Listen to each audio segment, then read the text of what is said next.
Oke teman-teman, selamat datang di vlog ketiga.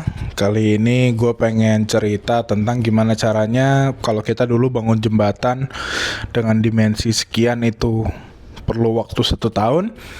Nah ini perlu waktu hanya setengahnya aja dan juga biayanya hanya 30%. Jadi ceritanya waktu itu gue skripsi atau tugas akhir itu ngambil tentang transportasi ya. Jadi tentang transportasi, kemudian ngikutlah ke salah satu dosen di UGM. Nah dia tuh spesialisasi di bidang transportasi, terutama kereta api. Nah kemudian waktu itu kan gue mengajukan, Pak saya mau skripsi sama Bapak gitu. Namanya kan tugas akhir ya. Kemudian oke, diterima. Dan di UGM itu kan satu dosen itu maksimal 5 orang ya untuk membimbing skripsi. Jadi kayak satu batch gitu loh. Nah habis itu udah 5 orang, udah full. Kemudian si dosennya nih ngajak ketemu untuk kayak semacam ya briefing tentang nanti skripsinya gimana dan lain sebagainya gitu. Kemudian kita dikumpulin di satu ruangan di UGM, kemudian dosennya cerita apa yang kalian tahu tentang jembatan gitu kan. Waktu itu ya kita masing-masing jawab lah jembatan tuh fungsinya apa, kemudian kira-kira dari strukturnya itu seperti apa gitu kan. Itu kita jawab ya secara umum aja lah, jembatan itu kan tugasnya menghubungkan atau menjadi dimensi ketiga gitu ya. Dalam arti ini ada 2 jalan yang bertemu, supaya nggak berkonflik kita membuat dimensi yang atasnya gitu. Nah kemudian dosennya ini cerita bahwa dia ini lagi melakukan sebuah penelitian gitu ya bersama dosen-dosen lain tentang satu metode konstruksi gitu. Nah kemudian si dosennya menawarkan mau nggak jadi asisten saya di lapangan, tapi syaratnya harus netap di sana selama proyek, karena untuk sebagai penghubung dengan tenaga ahli dari UGM dan juga sebagai ya dokumentasi lah selama progres pekerjaan gitu kan. Nah kemudian tapi syaratnya adalah harus tadi studi proyek, berarti udah nggak ngambil kuliah lagi. Maksudnya nggak ngambil kuliah tuh nggak ngambil mata kuliah lagi gitu loh. Jadi cuma ngambil mata kuliahnya skripsi aja atau tugas akhir aja. Waktu itu dari berlima cuman gua tuh yang belum ngambil yang udah nggak ngambil lagi mata kuliah. Akhirnya gue mengajukan diri, saya aja Pak yang berangkat ke sana. Jadi nanti tugas gue di sana tuh ya sebagai asistennya dia di lapangan. Kemudian dokumentasi ya, kalau ada dispute antara konsultan dan kontraktor kan perlu tenaga ahli. Nah kalau misalnya itu hal yang sederhana bisa gue yang jawab, tapi kalau halnya kompleks bisa diteruskan ke dosen via gue gitu. Intinya kayak gitulah. Kemudian oh ya udah, berarti nanti kamu di sana kerja begini. Kemudian cari apa namanya? Cari judul. Gitu, cari judul untukmu gitu ya, untuk gua dan untuk teman-teman juga. Jadi kan yang namanya proyek itu pasti terdiri dari banyak hal ya. Misalnya kayak proyek jembatan aja ada sisi manajemennya, analisis lalu lintasnya dulu, terutama pertama kan ada dari sisi geoteknya, ada dari sisi transport geometriknya, ada dari sisi perkerasannya, ada dari sisi strukturnya dan lain sebagainya, banyak banget gitu kan yang bisa dieksplor di proyek gitu. Jadi intinya sambil gua magang ya bisa dibilang jadi asisten atau magang di sana, sekalian nyari judul lah buat teman-teman gitu. Oke, akhirnya gue berangkat tuh bulan-bulan, gue lupa deh, bulan Agustus kalau nggak salah. Bulan Agustus berangkat, Agustus awal apa Juli akhir gitu, berangkat ke Kroya gitu. Jadi posisinya tuh ada di timurnya stasiun Kroya ya, tepatnya namanya JPL 482 Pucung Lor. Jadi kita bangun jembatan di atas rel kereta api. Nah, tugas di sana apa sih? Kenapa harus diawasin dan harus diteliti gitu kan? Karena waktu itu kita bekerja sama dengan Kementerian Perhubungan ya, dari Universitas Gadjah Mada itu membuat sebuah teknologi. Sebenarnya teknologinya sudah ada, tapi diaplikasikan di atas jalan kereta yang namanya Corrugated Mortar Busa Pusjatan. Gitu. Mungkin kalau lu cari di Google Scholar atau di Google itu udah ada ya. Jadi itu proyek pertama kali dilaksanakan itu, jadi sejarahnya kalau nggak salah ya, gue lupa sih urutannya. Pertama itu si mortar busengnya sendiri dijadiin buat timbunan jalan di Kalimantan di tanah-tanah rawa. Kemudian dikembangkan menjadi corrugated mortar busa. Jadi bahan jembatan gitu. Nah itu proyek pertamanya ada di jembatan di Antapani. Jadi kalau misalnya ada yang nonton orang Bandung itu di jembatan Antapani itu, nah itu adalah teknologi corrugated mortar busa Pusjatan.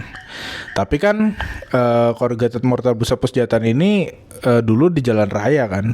Nah ini di jalan kereta api. Jadi pertama kali di jalan kereta api menggunakan teknologi corrugated mortar busa Pusjatan. Nah, jadi secara strukturnya sendiri itu kan ada dua yang menjadi concern gitu. Yang pertama adalah corrugated steel plate. Corrugated steel plate itu adalah lembaran-lembaran baja yang disusun ya, kemudian dibuat menjadi lengkungan. Lengkungan itu yang menjadi struktur utamanya, struktur utama untuk menahan beban jembatan. Kemudian yang kedua adalah yang namanya mortar busa. Mortar busa ini fungsinya adalah sebagai filler dari jembatan gitu. Biasanya kan kalau kita jembatan konvensional itu diisinya dengan tanah ya. Jadi kan kalau jembatan itu kan ada main bridge ya, ada jembatan bentang utamanya yang di tengah-tengah tuh, yang bawahnya nanti bisa air, bisa jalan rel gitu kan. Tapi kan nanti ada yang namanya approach bridge, ada jembatan yang untuk naiknya gitu ya. Itu kan bisa pakai beberapa metode. Ada yang pakai metode balok girder, ada yang pakai metode lainnya, ada juga yang modelnya menggunakan tanah yang dipadatkan. Jadi kita cuman bikin dinding penahan tanahnya aja di samping, kemudian nanti tanahnya dipadatkan. Itulah yang menjadi tempat nanjaknya gitu, approach bridge istilahnya kan. Nah kalau tanah itu kan harus dipadatkan ya, tunggu konsolidasi maksimalnya itu bisa 2 tahun gitu kan. Belum nanti kalau hujan becek gitu kan, dan kotor segala macam. Jadi banyak banget tantangan kalau kita melakukan dengan tanah. Mortar busa ini sesuai namanya. Jadi mortar busa adalah gabungan antara pasir, semen, air, dan busa. Busanya dari mana? Dari sabun. Waktu itu sih, waktu di lapangan bener-bener itu dari sabun ya. Artinya itu dari sabun, waktu itu lupa ya, sabun laundry apa ya, pokoknya belinya jeriganan gitu. Jadi intinya adalah dari si mortar ini, dari pasir, semen dan air ini ditambahkan busa untuk mengisi atau kayak mengembangkan rongga-rongga ya. Jadi dia enteng gitu. Jadi beratnya tuh cuman massa jenisnya tuh 0,6 sampai 0,8 gitu. Jadi walaupun dia kelihatannya kayak beton, tapi kalau dicemplungin ngambang dia. Karena kan massa jenisnya lebih kecil dari air gitu. Kalau beton kan 2,4 ya. 2,4an kilogram, 2400 kilogram per ton. Kalau ini ya 600 sampai 800 kilogram per ton gitu. Jadi massa jenisnya kurang dari 1 gitu. Jadi itu sebagai filler gitu. Jadi itu yang menjadi perhatian. Kemudian yang menjadi perhatian adalah ini baru pertama kali dia dilakukan di atas jalan rel kereta api. Perlu diketahui kalau kerjanya di atas jalan raya itu lebih gampang, tanda kutip gampang. Kenapa? Jalan di bawahnya bisa ditutup. Jadi pengalihan arus tuh gampang gitu loh. Misalnya ini ada jembatan, ya kalau pengalihan arus nanti dibikin aja muter begini, nggak masalah gitu kan. Tapi kan kalau kereta nggak bisa, masa relnya dibikin belok gitu kan, nggak bisa. Jadi udah fix gitu untuk istilahnya si jalur keretanya, kita nggak bisa ngubah-ngubah gitu kan. Nah itu yang menjadi salah satu tantangan di lokasi lapangan. Nah kemudian kalau kita bicara tantangan apa aja sih yang bisa terjadi yang terjadi waktu gue di proyek gitu kan. Nah tantangan ini gue bagi 2. Ada tantangan proyeknya sendiri, kemudian ada tantangan pribadi. Maksudnya apa? Tantangan proyeknya itu ya tantangan pekerjaan di proyek. Kalau tantangan pribadi ya sebagai gue pribadi di sana tuh gimana sih itu kan. Tantangan pertama yang ada di sana itu, jadi metode awalnya kalau kita mau masang bajanya itu harus menggunakan scaffolding. Scaffolding itu apa sih? Tangga-tangga yang ada di proyek tuh loh. yang disusun-susun. Jadi harus memasang menggunakan scaffolding, dirakit pakai kren gitu ya, kemudian dibaut dari bawah. Nah itu juga masalah utamanya. Jadi pembautannya itu dari bawah. Gue juga waktu itu lupa sih kenapa harus dari bawah, tapi intinya harus dari bawah. Makanya harus pakai orang, pakai scaffolding. Nah kalau jalan raya tadi yang seperti gue bilang, kalau jalan raya itu kan bisa ditutup. Bisa ditutup jalannya, kemudian dialihkan aja muter. Kalau kereta kan nggak bisa, kereta tuh harus lewat tiap hari kan, harus lewat tiap jam tuh berapa kali gitu.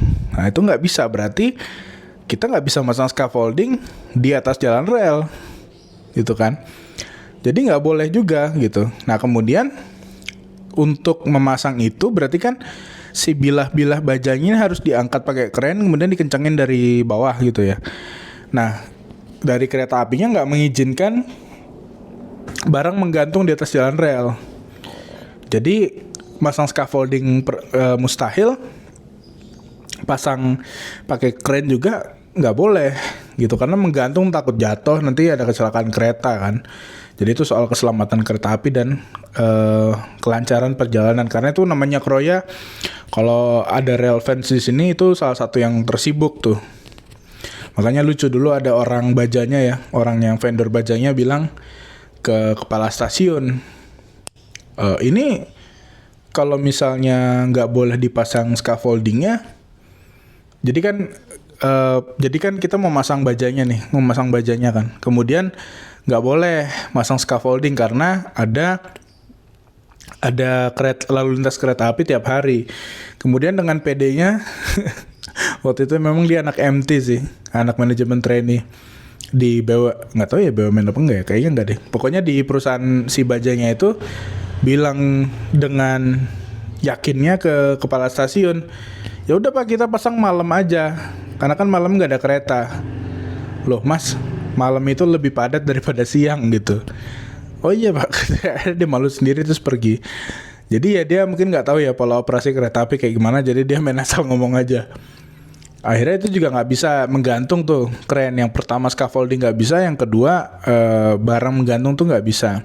Kemudian akhirnya keputusannya gimana? Keputusannya adalah si bajanya ini dirakit dulu secara full, kemudian baru diangkat ke lokasi gitu. Nah pengangkatan ini kan secara logika tuh akan lebih singkat daripada pemasangan scaffolding ya. Dalam arti mungkin proses pengangkatannya itu bisa maksimal sejam. Tapi kan kalau pemasangan pakai scaffolding ya, scaffolding harus ditaruh situ dan 24 jam di situ kan, selama berapa hari kan. Jadi yang tadinya harus berhari-hari nutup, sekarang mungkin cari waktu aja 1 jam gitu. Nah itulah yang sebetulnya menjadi penelitian gue di skripsi tugas akhir waktu S1 itu, yaitu adalah pemanfaatan window time namanya. Jadi kereta itu kan memang tiap jam itu misalnya dia lewat 10 menit sekali ya, berarti kan 1 jam itu ada 6, terus misalnya kali 2 ada 12 gitu. Jadi pokoknya kereta tuh ada jam-jam sibuknya. Tapi sebetulnya kalau kita lihat ada pola operasinya. Pola operasi itu gimana sih? Contohnya waktu pagi itu kalau dari Jogja ya, itu kan berangkat semua kereta dari pagi tuh, dari jam 6 sampai jam 10 mungkin ya. Jadi kalau kita perhatikan di stasiun, kereta tuh mengarah ke barat semua pada pagi hari. Nanti kereta yang mengarah ke timur itu sore hari sampai malam gitu. Pokoknya ada jam-jam yang begitulah. Ada jamnya yang menuju barat, ada jamnya yang menuju timur. Sama kayak di Gambir gitu ya. Kalau misalnya Gambir atau Pasar Senen, itu dari pagi dia berangkat semua tuh, jarang ada yang datang. Nanti jam berapa sampai jam berapa, misalnya kayak di Pasar Senen, dari jam 12 malam sampai subuh itu kereta tuh datang semua tuh dari timur. Dari Jawa Barat, dari Jawa Timur, dari Jawa Tengah, dari Jogja, itu semua datang. Nanti udah lewat pagi, semua berangkat ke arah timur. Jadi intinya ada pola operasinya lah. Nah, di antara pola operasi itu ada aja jam kosong. Jam kosong tuh jam sepi lah, kereta jarang-jarang lewat. Ya, itulah disiapkan yang namanya window time. Artinya ada satu potongan waktu yang memang kosong, yang ditugaskan sebetulnya disiapkan juga untuk kalau ada maintenance. Jadi misalnya tadinya di satu jalur nih tiap jam ada yang lewat nih. Pagi yang arah timur, misalnya kalau di Kroya waktu itu pagi yang arah barat gitu kan. Terus nanti sampai jam berapa? Terus nanti mulai agak siang ke sore mulai rame yang ke arah timur gitu kan. Jadi padat terus kan. Tapi nanti mungkin siang bolong itu kosong. Dan beda-beda di tiap lokasi kosongnya jam berapa. Karena gini misalnya kayak di Gambir. Di Gambir itu kan jam keberangkatannya tuh jam 6 sampai jam 10 misalnya. Nanti dia jam-jam 10 sampai jam 12 kosong tuh misalnya. Tapi misalnya kayak Cirebon. Cirebon itu kan menerima kereta dari barat nih misalnya dari Gambir. Berarti kan dia ada delay 3 jam tuh dari Gambir. Ya. Jadi misalnya jam 8 nanti, berangkat dari Gambir. Nanti kan nyampe Cirebon tuh jam 11 tuh. Nah, jadi nanti Cirebon malah ramenya siang. Cirebon ramenya siang, si Gambir siangnya udah sepi. Jadi bisa jadi window time-nya Cirebon itu pagi. Window time-nya Gambir itu siang. Nah, window time Kroya waktu itu kalau nggak salah agak-agak siang-siang jam 1-an gitu. Itu yang paling sepi. Itu juga pertimbangannya nanti misalnya ada kereta barang atau apa. Jadi kan ya kalau ada cuman 1-2 itu nggak masalah gitu. Tapi kalau misalnya jalurnya padat kan susah. Nah akhirnya itulah yang harus dicari untuk mendapatkan window time yang efektif gitu. Jadi kita waktu itu misalnya kita mendapatkan window time nih. Window time-nya 1 jam. Berarti kan waktu maksimal pekerjaan pengangkatan itu dari detik ke 0 sampai ke detik terakhir itu kan harus di bawah 1 jam gitu. Jadi kita harus menemukan metode kerja kayak gitu. Jadi waktu pekerjaan itu harus di bawah waktu window time, gimana pun caranya. Itulah yang gue teliti di S1 gitu. Jadi di pekerjaan itu gue waktu itu menunggu data itu. Makanya gue baru bisa nulis skripsi itu belakangan. Karena kan pengangkatan tuh belakangan. Baru bisa diambil datanya di bulan November, Desember gitu. Kemudian itu ada tantangan pekerjaannya yang paling utama, makanya itu yang gue tertarik banget jadiin skripsinya. Kemudian tantangan pribadi, jadi tantangan pribadinya ya pertama dianggap masih kecil dan dianggap anak magang gitu kan. Jadi waktu itu gue pernah lagi di kantor ya, di Reksikit. Jadi di Reksikit itu maksudnya kantor lapangannya yang biasanya terbuat dari kontainer itu loh. Gue lagi sambil baca-baca ini ya, literatur untuk skripsi gitu kan. Kemudian tiba-tiba ya konsultan biasalah abis marah-marah dengan seseorang, kemudian masuk ngomel-ngomel gitu kan. Ngomel-ngomel sendiri si kepala konsultannya. Abis itu ngomel-ngomel, kan gue lagi duduk ya di situ ya. Jadi awkward juga, dia masuk tiba-tiba ngomel dan segala macam gitu. Nah terus kan kayaknya dia mau rapat itu sama konsultannya yang lain, anak buahnya. Dan gue ngerti gitu kan. Oh iya pak. Terus dia bilang, mas sorry mas, anak magang ya, boleh ini dulu gak, keluar dulu soalnya saya mau rapat. Oh iya pak. Dan gue kan juga waktu itu dalam arti bodo amat ya, disebut kayak apa juga. Maksudnya gue juga ngerti mereka mau rapat gitu loh. Ngapain juga gue sosokan di situ kan, saya ini gini Anda ngapain banget gitu. Terus ditanya kan, masnya anak magang ya? Iya pak, gue bilang gitu kan. Padahal enggak, gue nggak magang di situ. Terus mungkin si anggota konsultan ini takut kalau nanti salah-salah ngomong malah dia maksudnya menganggap gue akan ngelaporin ke dosen gue atau ke orang dari Kemenhubnya gitu kan. Dia langsung ngingetin bosnya, bukan anak magang pak, dia tuh asistennya pak ini gitu kan. Oh alah, saya kira anak magang. Terus akhirnya jadi dibayain, terus dia malah nanya-nanya gitu. Ya itu sering terjadi dan bukan sama dia doang. Dan bahkan banyak yang nanya kan, mas ini sebenarnya di sini ngapain sih gitu. Ya memang waktu itu nggak jelas sih karena banyak yang ngerti. Jadi tantangannya ya kayak gitu. Kita tahu apa yang mau kita kasih tahu, tapi mungkin orang belum respect ya, dan itu nggak menjadi maksudnya dendam atau apa sih. Itu menjadi ya menurut gue biasa aja. Dalam arti mereka juga mungkin bingung nih siapa sih magang kok tapi sering ikut inu gitu kan. Dan segala macamnya. Kemudian tantangan yang kedua itu Di lapangan ini banyak orang berpengalaman. Berpengalaman kenapa gue kasih tanda kutip? Karena berpengalaman dalam arti ya itu bahasa halusnya dari so tau lah. Dia mungkin pengalaman tapi selama ini mempelajari hal yang salah. Jadi sebenarnya banyak yang kayak misalnya waktu itu mau masang pondasi ya, mau masang pile cap, kepala pondasi tuh yang gede. Kemudian kan diingetin dari pemerintahnya, Mas ini pasang beton decking atau tahu beton, ya tahu beton. Nah itu juga banyak yang karena kan waktu itu posisinya bajanya udah terpasang ya, jadi mereka harus masuk lagi pasang tahu betonnya gitu. Terus akhirnya mereka rada sebel juga. Ini kenapa sih mas? Saya bertahun-tahun nggak pernah bikin pondasi ini ada kayak gini-gininya, malah ribet banget lagi masangnya kan. Nah ternyata mereka sudah bertahun-tahun kerja tapi nggak ngerti maksudnya tahu beton atau beton decking tuh apa gitu kan. Akhirnya ya gue banyak cerita-cerita di sana gitu kan. Kayak misalnya contoh waktu masang pile cap lagi ya, masang pile cap. Terus kan di bawahnya tuh ada bore pile ya, ada pondasi dalam yang jumlahnya tuh 20-an kalau nggak salah per titik pile cap itu. Mas kenapa sih pondasi kok kudu amat di sampai dalam-dalam begini? Kalau nggak salah itu kan panjang dalamnya 20 meteran per titik ya.